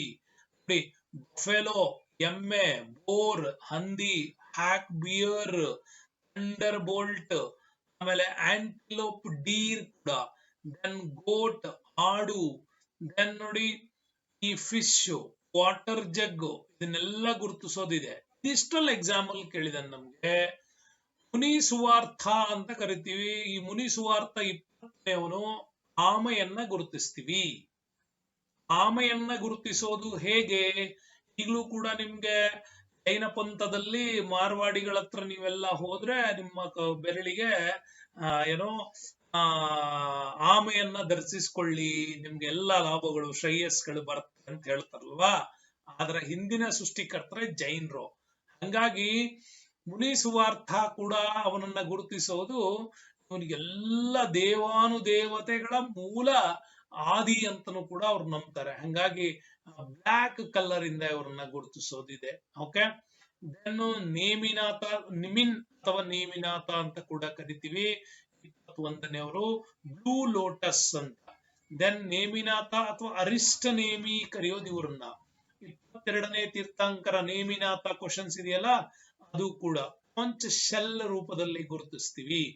ಪಾರ್ಶ್ವನಾಥ ನೆನಪಿಟ್ಕೊಳ್ಳಿ, ಎಕ್ಸಾಂಪಲ್ ನೆಕ್ಸ್ಟ್ ಕೇಳಬಹುದು ನಮ್ಗೆ. ಇವರನ್ನ ಹಾವಿನ ಮೂಲಕ ಗುರುತಿಸ್ತಾರೆ ಅವರು. ಯಾರನ್ನ? ಪಾರ್ಶ್ವನಾಥನನ್ನ ಗುರುತಿಸೋದು ಹಾವಿನ ಮುಖಾಂತರ. ವರ್ಧಮಾನ ಮಹಾವೀರನನ್ನ ಗುರುತಿಸೋದು ಲಯನ್, ಸಿಂಹ, ಸಿಂಹ ರೂಪದಲ್ಲಿ ಗುರುತಿಸ್ತಕ್ಕಂಥದ್ದು ಯಾರನ್ನ? ಮಹಾವೀರನನ್ನ. ಪ್ರಾಸ್ಪರಿಂಗ್ ಎ ಗ್ರೇಟ್ ಹೀರೋ ಅಂತ ಕರಿತೀವಿ. ಹಾಗಾಗಿ 24 ತೀರ್ಥಂಕರಗಳನ್ನ ಕೂಡ ಇದರಲ್ಲಿ ನಿಮ್ಗೆ ಹೇಳಿದ್ದೀನಿ. ಸೊ ನೆಕ್ಸ್ಟ್ ಬರೋಣ ಮುಂದೆ. ಪಾರ್ಶ್ವನಾಥನ ತಂದೆ ಯಾರು? ಶುದ್ಧೋಧನ, ಸಿದ್ಧಾರ್ಥ, ಅಶ್ವಸೇನ, ಡಿ ಧರ್ಮಸೇನ. ಸ್ನೇಹಿತರೆ, ನಾವು ಮಾತಾಡ್ತಾ ಇರೋದು ಪಾರ್ಶ್ವನಾಥನ ತಂದೆ ಯಾರು ಅಂತ. 23ನೇ ತೀರ್ಥಂಕರನಾದಂತ ಪಾರ್ಶ್ವನಾಥನ ತಂದೆ ಅಶ್ವಸೇನ. ನೆನಪಿಟ್ಕೊಳ್ಳಿ, ಪಾರ್ಶ್ವನಾಥನ ತಂದೆ ಯಾರು? ಅಶ್ವಸೇನ. ಯಾಕೆ ಸರ್ ಇದು ಇವ್ರ ಬಗ್ಗೆ ಎಲ್ಲ ನಾವು ತಿಳ್ಕೋಬೇಕು ಅಂತಂದ್ರೆ, ನಮ್ಮ ಪುಸ್ತಕಗಳಲ್ಲಿ ಕೊಟ್ಟಿರೋದ್ರಿಂದ ತಿಳ್ಕೊಳ್ಳೇಬೇಕು. 8ನೇ ಕ್ಲಾಸ್ ಪುಸ್ತಕ ಸ್ಪಷ್ಟವಾಗಿ ಹೇಳ್ಬಿಟ್ಟಿದೆ. ಇದು ಜೈನ ಧರ್ಮದಲ್ಲಿ ಋಷಭನನ್ನ ಮೊದಲನೇವನು ಅಂತ ಕೂಡ ನಂಬ್ತೀವಿ. ಪಾರ್ಶ್ವನಾಥನನ್ನ 23ನೇ ತೀರ್ಥಂಕರ ಅಂತ ಕೂಡ ಕರಿತೀವಿ. ಪಾರ್ಶ್ವನಾಥ ನೋಡಿ, ರಾಜ ಅಶ್ವಸೇನ, ರಾಜ ಅಶ್ವಸೇನನ ಮಗನಾಗಿ ಜನಿಸ್ತವನು. ಸುಖಭೋಗವನ್ನ ತ್ಯಜಿಸಿ ಅಮರನಾದ ಅನ್ನುವಂತ ನಂಬಿಕೆ ಇದೆ. ಸರ್ವಸಂಗ ಪರಿತ್ಯಾಗಿಯಾಗಿ ಸನ್ಯಾಸತ್ವವನ್ನ ಬದುಕಿಬಿಟ್ಟು ಸುಖಮಯ ಬದುಕಿಗೆ 4 ತತ್ವಗಳನ್ನ ಕೊಟ್ಟು, ವೃಷಭನಾಥ ಕೊಟ್ಟದಂತ ತತ್ವಗಳನ್ನ 23ನೇ ತೀರ್ಥಂಕರಗಳವರೆಗೂ ಕೂಡ ಫಾಲೋ ಮಾಡ್ಕೊಂಡು ಬಂದ್ರು. 23ನೇ ತೀರ್ಥಂಕರನಾದ ಪಾರ್ಶ್ವನಾಥ ಅದನ್ನ ರೀಜನರೇಟ್ ಮಾಡ್ದ. ನೆಕ್ಸ್ಟ್ 24ನೇ ತೀರ್ಥಂಕರ ಹೊಸದೊಂದನ್ನ ಆಡ್ ಮಾಡ್ತಾ ಹೋದ. ಹೀಗಾಗಿ ಬಹಳಷ್ಟು ಸಾವಿರಾರು ವರ್ಷಗಳವರೆಗೆ ಸಿದ್ಧಾಂತಗಳು ಉಳಿಸ್ಕೊಂಡು ಬರೋದಕ್ಕೆ ಇದು ತುಂಬಾನೇ ಪ್ರಯತ್ನ ಪಡ್ತು ಅಂತ ಕೂಡ ಅದನ್ನ ಹೇಳ್ತೀವಿ. ಓಕೆ, 10ನೇ ಪ್ರಶ್ನೆ ಇದೆ ನೋಡಿ. ಜೈನ ಧರ್ಮದ ಪವಿತ್ರ ಚಿಹ್ನೆ ಯಾವುದು? ಸ್ವಸ್ತಿಕ್, ಧರ್ಮಚಕ್ರ, ನವಿಲುಗರಿ, ಕುದುರೆ. ಓಕೆ, ಜೈನ ಧರ್ಮದವ್ರದ್ದು ಎಲ್ಲಾ ಚಿಹ್ನೆಗಳಿದೆ, ಬಹಳಷ್ಟು ಚಿಹ್ನೆಗಳಿದೆ. ಆದ್ರೆ ಮೈನ್ ಆಗಿ ಅವ್ರ ಆರಾಧನೆ ಮಾಡೋದು ಸ್ವಸ್ತಿಕ್ ಚಿಹ್ನೆಯನ್ನ. ನೋಡಿ, ನಮ್ಗೆ PUC ಪುಸ್ತಕ ಚೆನ್ನಾಗಿ ಹೇಳುತ್ತೆ, ಸ್ವಸ್ತಿಕ್ ಅವರ ಪವಿತ್ರ ಚಿಹ್ನೆ. ಸ್ವಸ್ತಿಕ್ ನ ಜೊತೆಗೆ ಅವ್ರು ಆರಾಧನೆ ಮಾಡ್ತಕ್ಕಂಥದ್ದು ಹಸ್ತವನ್ನ ಕೂಡ, ಮುದ್ರಾ ಯೋಗ ಅಂತ ಏನ್ ಕರಿತೀವಿ ನಾವು, ಮುದ್ರಾಗಳನ್ನ ಆರಾಧನೆ ಮಾಡೋದು ಕೂಡ ಇವರಲ್ಲೇ ಬರುತ್ತೆ. ಜೊತೆಗೆ ಕಾಲ ಪರಿವರ್ತನಾ ಅಂತ ಕರಿತೀವಿ, ಅಲ್ಲಿ ಧರ್ಮ ಪರಿವರ್ತನಾ ಅಂತ ಮಾತಾಡ್ತೀವಿ ಬೌದ್ಧರಲ್ಲಿ, ಕಾಲ ಪರಿವರ್ತನಾ ಅಂತ ಕೂಡ ಮಾತಾಡ್ತೀವಿ. ಏನೇ ಮಾತಾಡಿದ್ರು ಅವರ ಒಂದು ಪವಿತ್ರ ಚಿಹ್ನೆ ಯಾವುದು ಅಂತ ಕೇಳಿದ್ರೆ ಸ್ವಸ್ತಿಕ್ ಅನ್ನ ಹೇಳ್ತೀವಿ. ಹಂಗಾಗಿ ಭಾರತೀಯ ಸನಾತನ ಕ್ಷೇತ್ರದಿಂದ ಇಲ್ಲಿವರೆಗೂ ಬೆಳಕೊಂಡು ಬಂದಿರೋದು ಇದೇ ಸ್ವಸ್ತಿಕ್ ಚಿಹ್ನೆಯ ಆಧಾರಿತವಾಗಿರ್ತಕ್ಕಂಥ ವಿಚಾರ. ಹಂಗಾಗಿ ಜೈನ ಧರ್ಮದವರ ಪವಿತ್ರ ಚಿಹ್ನೆ ಯಾವುದು ಅಂತ ಕೇಳಿದ್ರೆ ಸ್ವಸ್ತಿಕ್ ಅಂತ ಕೂಡ ಕರಿತೀವಿ. ವೆರಿ ಇಂಪಾರ್ಟೆಂಟ್ ಒಂದು ಪ್ರಶ್ನೆ ನಿಮ್ ಮುಂದೆ, ನಿಜವಾಗ್ಲೂ ತೀರ್ಥಂಕರ ಈ ಪದದ ಅರ್ಥ ಗೊತ್ತಿಲ್ವಾ ಅಂತ. ಜನರಿಗೆ ಗೊತ್ತು, ಅವರು ಅಂತ ಹಾಕಿ ಬಿಡಿಗಳಿ. ಯಾರಿಗೆ ಗೊತ್ತುತ್ತೋ ಅವ್ರು ಎಸ್ ಅಂತ ಹಾಕಿ, ಯಾರಿಗೆ ಗೊತ್ತಿಲ್ವೋ ಅವರಿಗೆ ಫಾಲ್ಸ್ ಅಂತ ಹಾಕಿ. ಸ್ನೇಹಿತರ ನೆನ್ಪಿಡ್ಕೊಳ್ಳಿ, ತೀರ್ಥಂಕರ ಅಂದ್ರೆ ಏನು ಅಂತ ಚೆನ್ನಾಗಿ ಗೊತ್ತಿರಬೇಕು. ಯಾಕಂದ್ರೆ ಅವ್ರಿಗೆ ಮಾತ್ರ ಇದನ್ನ ಹೇಳ್ತಕ್ಕಂಥದ್ದು ಇದೆ. ಸ್ನೇಹಿತರೆ, ಇದರ ಪದದ ಅರ್ಥವನ್ನ ನಾಟ್ ಎ ಸಿಂಪಲ್ ಮೀನಿಂಗ್ ಅಲ್ಲಿ ಇದನ್ನ ಯಾವತ್ತೂ ಅರ್ಥ ಮಾಡ್ಕೊಳಕ್ ಹೋಗ್ಬೇಡಿ. ಫುಲ್ ಡೀಟೈಲ್ ಆಗಿ ಒಂದ್ಸಾರಿ ಇದನ್ನ ಅರ್ಥ ಮಾಡ್ಕೊಳ್ಳಿ. ಜೈನ ಧರ್ಮದಲ್ಲಿ ಹೇಗಿದೆ ಅಂತ. ಜೈನ ಧರ್ಮದಲ್ಲಿ ತೀರ್ಥಂಕರು ಅಂದ್ರೆ ಜಿನ ಅಥವಾ ಎಲ್ಲ ಪ್ರವೃತ್ತಿಗಳ ವಿಜಯಶಾಲಿ ಅಂತ. ಎಲ್ಲದನ್ನು ಗೆದ್ದವನು ಅನ್ನೋಕ್ಕಿಂತ ಇಲ್ಲಿ ನೋಡಿ, ವೃತ್ತಿ ಬೇರೆ ಪ್ರವೃತ್ತಿ ಬೇರೆ, ವೃತ್ತಿ ಬೇರೆ ಪ್ರವೃತ್ತಿ ಬೇರೆ. ನೆನ್ಪಿಟ್ಕೊಳ್ಳಿ, ಎಲ್ಲ ಪ್ರವೃತ್ತಿಗಳಿಂದ ವಿಜಯಶಾಲಿಯಾಗಿ ಗೆದ್ದವನನ್ನ ಜಿನ ಅಂತ ಕೂಡ ಕರೀತಾರೆ. ಅದರಲ್ಲಿ 24 ಜನ ತೀರ್ಥಂಕರು. ಹಂಗಾಗಿ ತೀರ್ಥಂಕರ ಎಂಬ ಪದ ಎರಡು ಡಿಫ್ರೆಂಟ್ ಆಗಿ ಅದನ್ನ ಅರ್ಧ ಮಾಡ್ತೀವಿ. ಒಂದು ತೀರ್ಥ, ಇನ್ನೊಂದು ಸಂಸಾರ ಅಂತ. ಎರಡರ ಸಂಯೋಜನೆಯೇ ತೀರ್ಥಂಕರ ಅಂತ ಆಗಿದೆ. ಅಂದ್ರೆ ತೀರ್ಥವು ತೀರ್ಥಕ್ಷೇತ್ರದ ಕಲ್ಪನೆಗಳನ್ನು ಕೊಟ್ರೆ, ಸಂಸಾರವು ಲೌಕಿಕ ಜೀವನದ ಕಲ್ಪನೆಗಳನ್ನ ಕೊಡುತ್ತೆ ಅಂತ. ಹಂಗಾಗಿ ಕೇವಲ ಜ್ಞಾನವನ್ನ ಪಡೆಯಲು ಸಂಸಾರವನ್ನ ಗೆದ್ದು ಆತ್ಮದ ನಿಜವಾದ ಸ್ವರೂಪವನ್ನ ಅರ್ಥ ಮಾಡಿಕೊಂಡವನನ್ನ ನಮ್ಮಲ್ಲಿ ತೀರ್ಥಂಕರ ಅಂತ ಕೂಡ ಕರೀತಾರೆ. ನಮ್ಮಲ್ಲಿ ಬಹಳಷ್ಟು ಈ ವಿಚಾರವನ್ನು ಯಾಕೆ ಮಾತಾಡ್ತೀನಿ ನಾನು ಇದನ್ನ ಇಷ್ಟು ಡೀಪ್ ಆಗಿ ಅಂತಂದ್ರೆ, ಈಗ ನಾನು ಮಠದ ಸ್ವಾಮೀಜಿ ಅಥವಾ ನಾನು ಯಾವುದೋ ಒಂದು ಧರ್ಮಗುರು, ನಾನು ಇನ್ನೊಂದು ಯಾವುದೋ ಒಂದು ಪಾದ್ರಿ, ನಾನೊಂದು ಯಾವುದೋ ಮೌಲ್ವಿ, ಇನ್ಯಾವುದೋ ವಿಚಾರಗಳನ್ನ ನಾವು ತಿಳ್ಕೊಂಡಿದ್ದೀವಿ. ಸರಿ, ತಿಳ್ಕೊಂಡಾದ್ಮೇಲೆ ನಮ್ಗೆ ಲೌಕಿಕ ಸುಖದ ಜೊತೆಗೆ ಒಂದಿಷ್ಟು ಜ್ಞಾನದ ಸುಖವನ್ನ ಗಳಿಸಿದ್ರೆ ನಾವು ಆಧ್ಯಾತ್ಮದಲ್ಲಿ ಅತ್ಯಂತ ದೊಡ್ಡ ಪ್ರವೃತ್ತಿಯನ್ನು ಗಳಿಸಿದೀವ ಅಂದ್ರೆ ನೋ. ಆಧ್ಯಾತ್ಮದಲ್ಲಿ ಅತ್ಯಂತ ದೊಡ್ಡದಾಗಿ ಅರ್ಥ ಮಾಡಿಕೊಳ್ಬೇಕು, ಜ್ಞಾನದ ಸಾಗರವನ್ನ ದಾಟಬೇಕು ಅಂತಂದ್ರೆ ಎಲ್ಲ ರೀತಿಯ ಲೋಭಗಳಿಂದ ಹೊರಬರಬೇಕು ಅಂತ. ಹೊರಬರೋದನ್ನ ತಿಳಿಸಿದ್ದೆ ಜೈನ ಧರ್ಮಗಳು, ಬೌದ್ಧ ಧರ್ಮಗಳು. ಈವನ್ ಶಂಕರಾಚಾರ್ಯರು ಕೂಡ ಅಷ್ಟೇನೆ, ನನ್ನ ಸ್ವಂತ ತಾಯಿಯಿಂದನೂ ಕೂಡ ದೂರ ಆಗುವಂಥದ್ದು. ಎಲ್ಲ ಕಲ್ಪನೆಗಳನ್ನು ನೀವು ನೋಡಿ, ಲೌಕಿಕ ಜ್ಞಾನದ ಜೀವನದಿಂದ ಹೊರಗೆ ಬಂದು ತೀರ್ಥ ಕ್ಷೇತ್ರಗಳನ್ನು ದರ್ಶನ ಮಾಡ್ತಾನೆ ಇಡೀ ಭಾರತವನ್ನೊಮ್ಮೆ ಸುತ್ತಿ ನೋಡಿದಾಗ ಸನಾತನದ ಪೂರ್ವ ಸಂಸ್ಕೃತಿ ನಮ್ಗೆ ಅರ್ಥ ಆಗ್ತಾ ಹೋಗುತ್ತೆ. ಹಂಗಾಗಿ ಕೇವಲ ಜ್ಞಾನ ಪಡೆಯೋದಕ್ಕೋಸ್ಕರ ತ್ಯಜಿಸೋದಲ್ಲ, ಜ್ಞಾನವನ್ನ ಪಡೆಯಲು ಸಂಸಾರವನ್ನು ತೆಗೆದು ಆತ್ಮದ ನಿಜವಾದ ಸ್ವರೂಪವನ್ನು ಅರ್ಥ ಮಾಡಿಕೊಂಡ್ರೆ ಮಾತ್ರ ಅವನನ್ನ ತೀರ್ಥಂಕರ ಅಂತ ಕೂಡ ಕರೀತಾರೆ. ಇದು ನಮ್ಮಲ್ಲಿ ಜೈನ ಸಿದ್ಧಾಂತ ಬಹಳ ಅದ್ಭುತವಾಗಿ ಮಾತನ್ನವರು ಹೇಳ್ಕೊಡ್ತಾರೆ. ಓಕೆ, ನೆಕ್ಸ್ಟ್ ಬರೋಣ. Question number 12. ಋಷಭನಾಥನು ಎಲ್ಲಿ ಮರಣ ಹೊಂದಿದ ಅಂತ. ಈಗ ಒಂದು ತಂದೆ ತಾಯಿ ಒಂದು ಸಾಮ್ರಾಜ್ಯ ತಿಳ್ಕೊಂಡಿದೀವಿ, ಅವ್ರ ಚಿಹ್ನೆ ಬಗ್ಗೆ ಕೂಡ ಗೊತ್ತಾಗಿದೆ. ಹಾಗಾದ್ರೆ ಋಷಭನಾಥ ಎಲ್ಲಿ ಮರಣ ಹೊಂದಿದ ಅಂತ ತಿಳ್ಕೋಬೇಕು. ಸ್ನೇಹಿತರೆ ನೆನಪಿರ್ಲಿ, ಋಷಭನಾಥ ಎಲ್ಲಿ ಮರಣ ಹೊಂದಿದ ಅನ್ನೋದಕ್ಕೂ ಕೂಡ ವೆರಿ ಇಂಟ್ರೆಸ್ಟಿಂಗ್ ಅಂತಂದ್ರೆ ಆತ ಮರಣ ಹೊಂದಿದ್ದು ಕೈಲಾಸಗಿರಿಯಲ್ಲಿ. ಕೈಲಾಸಗಿರಿಯಲ್ಲಿ ಮರಣ ಹೊಂದಿದ್ದವನೇ ಯಾರು? ಈ ಋಷಭನಾಥ ಅಂತ ಕೂಡ ಅದನ್ನ ಕರಿತೀವಿ. ನೆಕ್ಸ್ಟ್ ಬರೋಣ. ಈಗ ಪಾರ್ಶ್ವನಾಥನ ತಂದೆ ಅಶ್ವಸೇನನ ಬಗ್ಗೆ ಮಾತಾಡಿದ್ವಿ. ಅಶ್ವಸೇನನ ಸಾಮ್ರಾಜ್ಯ ಯಾವುದು ಅಂತ? ಬನಾರಸ್, ಮಗಧ, ಶ್ರಾವಸ್ತಿ, ವಂಗ. ಸ್ನೇಹಿತರ ನೆನ್ಪಿಟ್ಕೊಳ್ಳಿ, ಅಶ್ವಸೇನ ಏನಿದ್ದಾರೆ ಈತ ಆಳುತ್ತಿದ್ದಂತಹ ವಲಯವೇ ಇವತ್ತಿನ ವಾರಣಾಸಿ, ಹಿಂದಿನ ಬನಾರಸ್ ಕೂಡ ಇಲ್ಲಿ ಆಳ್ತಾ ಇದ್ದವರು. ಹಾಗಾಗಿ ಅದು ಪುಣ್ಯಕ್ಷೇತ್ರ, ಧರ್ಮಕ್ಷೇತ್ರ ಆಗಿರೋದು ವಾರಣಾಸಿ. ಅದಕ್ಕೋಸ್ಕರ ಇವತ್ವರೆಗೂ ವಾರಣಾಸಿಯಲ್ಲಿ ಯಾಕೆ ಅಷ್ಟೊಂದು ಸಿದ್ಧಾಂತ ಅಡಗಿದೆ ಅಂತಂದ್ರೆ ಆ ಮಣ್ಣಿನ ಕಣ ಕಣದಲ್ಲೂ ಕೂಡ ಒಂದು ಭಾರತೀಯತೆಯ ಸಂಸ್ಕೃತಿ ಹೊರಹೊಮ್ಮುವಂತ ಕ್ಷೇತ್ರ. ಹಂಗಾಗಿ ಅಶ್ವಸೇನ ಅಲ್ಲಿ ಆಳ್ತಾ ಇದ್ದ. ಹಂಗಾಗಿ ವೆರಿ ಇಂಪಾರ್ಟೆಂಟ್. ಅವನ ಮಗನಾಗಿ ಜನಿಸಿದಂತಹ ತೀರ್ಥಾಂಕರನಾದಂತ ಪಾರ್ಶ್ವನಾಥ ಆತ ಅಲ್ಲಿಂದನೇ ಜನನ ಆಗಿದ್ದು ಅಂತ ಕೂಡ ಹೇಳ್ತೀವಿ. 23ನೇ ತೀರ್ಥಾಂಕರನಾದ ಈತ ಅಶ್ವಸೇನ ಈ ವಾಮದೇವಿ ಅಂತ ಕೂಡ ಕರಿತೀವಿ. ಕೆಲವು ಪುಸ್ತಕಗಳು ಅದನ್ನ ಪ್ರಭಾವತಿ ಅಂತ ಕೂಡ ಹೇಳ್ತವೆ. ಎರಡೂ ಸರಿನೇ, ನೆನಪಿಟ್ಕೊಳ್ಳಿ. ಕೆಲವು ಎಕ್ಸಾಮ್ಸ್ ಅಲ್ಲಿ ನಿಮ್ಗೆ ವಾಮದೇವಿ ಅಂತನಾರ ಕೊಡ್ಬೋದು, ಕೆಲವು ಎಕ್ಸಾಮ್ಸ್ ಅಲ್ಲಿ ನಿಮ್ಗೆ ಅದನ್ನ ಪ್ರಭಾವತಿ ಅಂತನೂ ಕೂಡ ಕೊಡ್ಬೋದು. ಎರಡೂ ಕೂಡ ಸರಿನೇ. ಸೊ ಹಿಂದೆ ಕರಿತಿದ್ದಂತ ಬನಾರಸ್ ಅಥವಾ ಇವತ್ತಿನ ವಾರಣಾಸಿನಲ್ಲಿನೇ 23ನೇ ತೀರ್ಥಂಕರ ಪಾರ್ಶ್ವನಾಥ ಜನಿಸಿದ್ದು. ನೆನಪಿಡಿಗಳಿ, ಬಿಹಾರದ ಉತ್ತರ ಭಾಗದ ಅಯೋಧ್ಯೆಯಲ್ಲಿ ಜನಿಸಿದವನು ಋಷಭನಾಥ. ಪಾರ್ಶ್ವನಾಥ ಜನಿಸಿದ್ದು ಬನಾರಸ್ನ ವಾರಣಾಸಿನಲ್ಲಿ. ಓಕೆ, ಎರಡರ ಬಗ್ಗೆ ಚೆನ್ನಾಗಿ ತಿಳ್ಕೊಳ್ಳಿ. ಅಲ್ಲಿ ನಾಭಿರಾಜನ ಕಾಲ ಇತ್ತು, ಇಲ್ಲಿ ಅಶ್ವಸೇನನ ಕಾಲ ಬರ್ತದೆ. ಓಕೆ, ನೆಕ್ಸ್ಟ್ ಬರೋಣ ವಿಚಾರದಲ್ಲಿ. ಹುಟ್ಟಿದ ಸ್ಥಳ ವಾರಣಾಸಿ ಅಥವಾ ಬನಾರಸ್ ಅಂತ ಕರೆದ್ರೆ ಈತ ಮರಣ ಹೊಂದಿದ್ದು ಶಿಖರ್ಜಿ ಅನ್ನುವ ಸ್ಥಳ. ನಾವು ಋಷಭನಾಥಂದು ಕೈಲಾಸ ಪರ್ವತದ ಭಾಗವನ್ನ ಹೇಳ್ತೀವಿ. ಈ ಪಾರ್ಶ್ವನಾಥನ ಮರಣದ ಸ್ಥಳ ಶಿಖರ್ಜಿ ಅಂದ್ರೆ ಇವತ್ತಿನ ಗಿರ್ದಿ ಜಿಲ್ಲೆ, ಜಾರ್ಖಂಡ್ ಅಲ್ಲಿ ಬರುವಂತ ಪ್ರದೇಶ. ಇವರನ್ನ ಯಾವ ಚಿಹ್ನೆಯಿಂದ ಗುರುತಿಸ್ತಾರೆ ಅಂದ್ರೆ ಆಗ್ಲೇ ತಾನೇ ನಿಮ್ಗೆ ಹೇಳಿದೆ, ಸರ್ಪೆಂಟ್ ಅಂದ್ರೆ ಹಾವು.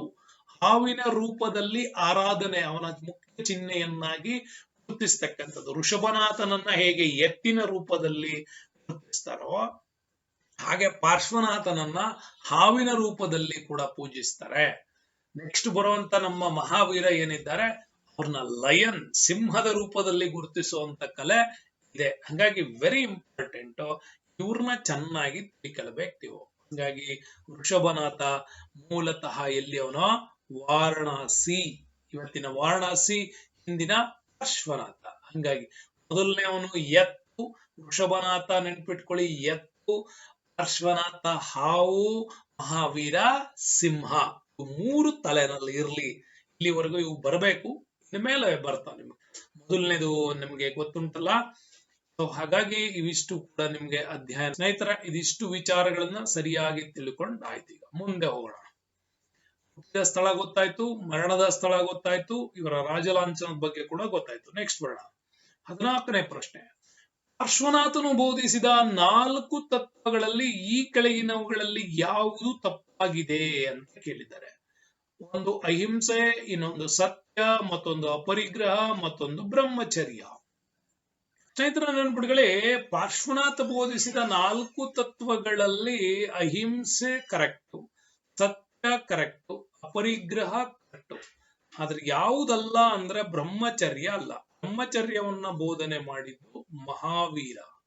ಬ್ರಹ್ಮಚರ್ಯವನ್ನ ಬೋಧನೆ ಮಾಡಿದ್ದು ಮಹಾವೀರ. ಕೆಲವು ಕಡೆ ಕೆಲವು ಇತಿಹಾಸ ಪುಸ್ತಕಗಳು ಕೂಡ ನಾವು ಹೇಳ್ತಾರೆ.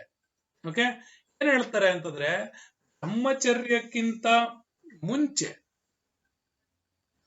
ಸ್ನೇಹಿತರೆ ಗೊತ್ತಾಯ್ತು. ಇದು ನಮ್ಗೆ ಅಹಿಂಸೆ ಇದೆ, ಸತ್ಯ ಇದೆ, ಅಪರಿಗ್ರಹ ಇದೆ, ಮಹಾವೀರ ಇದೆ. ಕೆಲವು ಇತಿಹಾಸದ ಗ್ರಂಥಗಳು ಹೇಳ್ತವೆ ಬ್ರಹ್ಮಚರ್ಯವನ್ನ ಮೊದಲು ಹೇಳಿದ್ದು ಋಷಭನಾಥ ಅಂತ. ಮೊದಲು ಹೇಳಿದ್ದು ಋಷಭನಾಥ, ಆ ನಂತರದಲ್ಲಿ ಅದನ್ನ ಯಾರು ಪಾಲನೆ ಮಾಡ್ಲಿಲ್ಲ. ನಂತರ ಮಹಾವೀರ ಅದರ ಶುದ್ಧತೆಯ ಬಗ್ಗೆ ಹೇಳ್ದ ಅಂತ ಕೂಡ ಹೇಳುತ್ತೆ. ಆದ್ರೆ ನಮ್ಗೆ ಋಷಭನಾಥನ ಬಗ್ಗೆ ಹೆಚ್ಚಿನ ಮಾಹಿತಿ ಇಲ್ಲ. ಸೊ ಮಹಾವೀರ ಇದನ್ನ ಹೇಳ್ದ ಅನ್ನೋದು ಕೂಡ ನಮ್ಗೆ ನೆನಪಿರ್ಬೇಕು. ಹಂಗಾಗಿ ಪಾರ್ಶ್ವನಾಥ ಬೋಧಿಸಿದಂತ 4 ತತ್ವಗಳು ಅಂದ್ರೆ, ಒಂದು ಅಹಿಂಸೆ, ಎರಡನೇದು ಸತ್ಯ, ಮೂರನೇದು ಆಸ್ಥೇಯ. ಆಸ್ಥೇಯ ಅಂದ್ರೆ ಕದಿಯದಿರುವುದು ಅಂತ. 4 ಅಪರಿಗ್ರಹ ಅಂದ್ರೆ ಆಸ್ತಿಯನ್ನ ಹೊಂದದಿರುವುದು, ಅಂದ್ರೆ ಪೂರ್ತಿ ಹೊಂದಲೇ ಇರಬಾರದು ಅಂತ ಅವನೇನು ಹೇಳಲಿಲ್ಲ. ಎಷ್ಟು ಅಗತ್ಯತೆ ಇದೆಯೋ ಅಷ್ಟನ್ನ ಮಾತ್ರ ಹೊಂದಬೇಕು ಅಂತ. 5ನೇ ತತ್ವವಾಗಿರ್ತಕ್ಕಂಥ ಬ್ರಹ್ಮಚರ್ಯವನ್ನ ವರ್ಧಮಾನನು ಬೋಧಿಸಿದ. ಅವನೇ 24ನೇ ತೀರ್ಥಂಕರ ಅಂತ ಕೂಡ ನಮಗದು ಎಕ್ಸ್ಪ್ಲನೇಷನ್ಸ್ ಕೂಡ ಮಾಡುತ್ತೆ. ಓಕೆ, ಹಂಗಾಗಿ ಇಷ್ಟೊಂದು ಮುಖ್ಯವಾದ ವಿಚಾರಗಳೆಲ್ಲವೂ ಕೂಡ ನಮ್ಗೆ ಏನಾಗತ್ತೆ, ಮಹಾವೀರನ ವಿಚಾರದಲ್ಲಿ ಕೂಡ ನಮಗದು ಸಿಗತ್ತೆ. ಹಾಗಾಗಿ ಸ್ನೇಹಿತರೆ, ಇವತ್ತಿನ ಒಂದು ಈ ಅಧ್ಯಯನದಲ್ಲಿ ನೀವ್ ಏನ್ ಮಾಡಿದ್ರಿ ಅಂತಂದ್ರೆ, ಮೊದಲು ವೆರಿ ಇಂಪಾರ್ಟೆಂಟ್ ಆಗಿ ತಿಳ್ಕೊಂಡ್ರಿ ಏನೋ, ಜೈನ ಧರ್ಮದಲ್ಲಿ ಮೂಲ ಚೆನ್ನಾಗಿ ಅರ್ಥ ಮಾಡ್ಕೊಂಡಿದೀವಿ. ಇವತ್ತು ಮೂಲ ಅರ್ಥ ಮಾಡ್ಕೊಂಡಿದೀವಿ. ಋಷಭನಾಥ, ಹೊಸ ಧರ್ಮಗಳ ಉದಯಕ್ಕೆ ಕಾರಣಗಳು ಏನಾಗಿತ್ತು, ಋಷಭನಾಥ ಯಾರು, ಅವನು ಎಲ್ಲಿ, ಅವನನ್ನು ಯಾವ ಸಿಂಬಾಲಿಕ್ ಇಂದ ಗುರುತಿಸ್ತೀವಿ. ನೆಕ್ಸ್ಟ್ ಪಾರ್ಶ್ವನಾಥ ಯಾರು, ಪಾರ್ಶ್ವನಾಥನ ಒಂದು ಸಂಸ್ಥಾನ ಯಾವ್ದಾಗಿತ್ತು, ಅವನನ್ನ ಯಾವುದರಿಂದ ಗುರುತಿಸ್ತೀವಿ, ಮತ್ತು ಅವನ ತತ್ವಗಳು. ಇಷ್ಟು ವಿಚಾರಗಳಾಗಿದೆ. ನಾಳೆ ನಿಮ್ಗೆ ಕಂಪ್ಲೀಟ್ ಮಹಾವೀರನ ವಿಚಾರಗಳನ್ನ ಕೂಡ ನಿಮ್ಗೆ ಗುರುತಿಸುವಂತಹ ಪ್ರಯತ್ನ ನಾಳೆ ನಡೀತದೆ. ಓಕೆ, ಸೊ ಇದುವರೆಗೂ ಯಾರ್ಯಾರು ಈ ಕ್ಲಾಸ್ ಅನ್ನ ಕೇಳಿದ್ರಿ, ತಮ್ಮೆಲ್ಲರಿಗೂ ಕೂಡ ಸರಣಿ ವಿಡಿಯೋಗಳಿಗಾಗಿ ಸ್ವಾಗತ. ಮತ್ತೆ ಕೆಲವು ಇವತ್ತಿನ ವಿಡಿಯೋಕ್ಕೆ ಧನ್ಯವಾದ. ನಾಳೆ ಮತ್ತೆ ಸಿಗೋಣ. Thank you, bye.